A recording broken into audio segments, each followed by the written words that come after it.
ақшасын берсе бере бермесе кетсінші дедім де өзі сұранып отыр ғой дедім де 1 квадрат сылау үшін жібердім. Шардара вермий фермер чат бар да WhatsApp. Сода білмегенін сұрап ала бердім. Міне ассалаумағалейкум Қазақстан вермий фермерлері. Бүгін Шымкент қаласындамыз. Міне ағайындар Нұрдәулеттің үйіне келіп, 10 ящикті салып атқан жөніміз бар. Өзіңіз таныстырып жіберсеңіз ата. Менің атым Арыстанбай. Қанаев фамилиям. Осы Қайнарбұлақ ауылында тұрамын.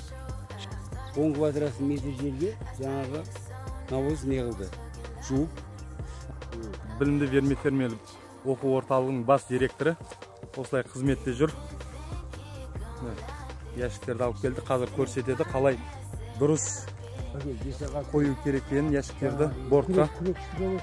Екі бағытпен жұмыс жасайды. Біріншісі көбейту бағыты, екіншісі биогумус өңдеу бағыты. Біз ас шылаушынды бірінші көбейтіп аламыз.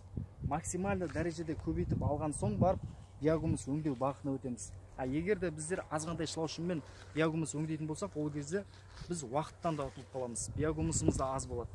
Сол үшін 10 квадратты алла бұйыртса тағы 3 айдан кейін 100 квадрат үлкен жайға жаюымыз керек.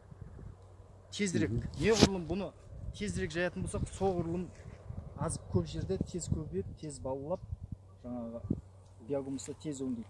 Осы жердің барлығы 700 квадрат дедіңіз ғой, 700 квадрат жерге біз 500 квадрат шылаушын тастайтын болсақ, ол 500 квадрат шылаушын дегеніміз, ол жылына кем дегенде 200 куб биогумус өңдеуге болады. Ал біздер неғұрлым аз көп жерде болатын болса, олар тұру да көп, биогумус өңдеу де көп болады, и жаңағы массасы көп жүреді ол жерде. Бір жылдың ішінде осы 10 квадратымыз 500 квадратқа әбден жеткізуге болады. Тағы да информация керек болып жатса, WhatsApp-қа шығып, WhatsApp-қа қосып қояйын. Шардара вермий фермерлері деген WhatsApp-ымыз бар.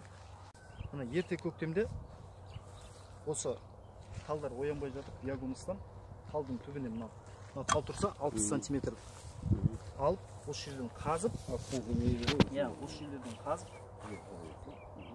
талдың тамырына зақымды етпейтін бір жағынан қазып, сол жерге 20 литр кемінде биогумустан тастайсыз да, жауып қоясыз.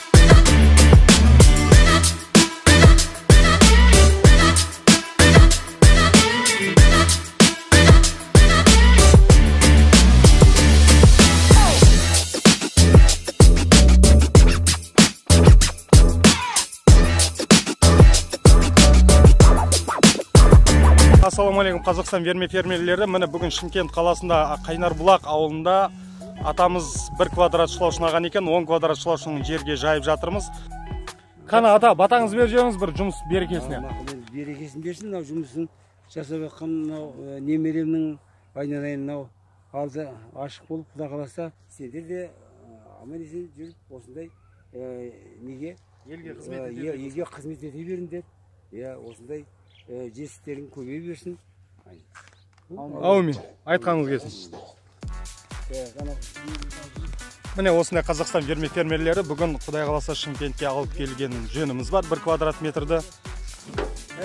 Балам, сен айтып отқаның жаңағы мынау ғой, міне. Екінің арасы 3 метр. 3 метр ғой? Сонында өшеден қассам. Жеге ме егеме? Алыста болып кете ма? Алыста болып кете. Осы неден қазу керек, біреуін неден қазу керек, осындай. Талсайып тұру, 1 метр ортасынан қалдың көріп та? Өшеден қассаңыз? Өшеден 1 метр, 1 метр. 1 метр емес. Ата, бақшаңызда қанша тал бар? 420. Қандай талдарыңыз бар? Өзде основной өрік, қара өрік. Содан кейін жаңағы алма. Құдай жарылқа әруақта жақсылық болсын, мынау істеген еңбектерің жемісті болып, дендерің сау болсын, әруақта жақсылық болсын. Аумин. Аумин, Алла қойдар. Міне Қазақстан фермерлері, егер осындай тағы да бір сұрақтарыңыз болса, комментке жазып, сұрақтарыңызды комментариядан білсеңіздер болады. Болмаса осы тікелей астына мына жерге бүйтіп телефон нөмір қалдырып қоямыз. Сұрақтарыңыз болса осы жерге тікелей қоңырау шалып, болмаса WhatsApp жүйесімен сұрақтарыңызды қойсаңыздар болады. Сау саламат болыңыздар.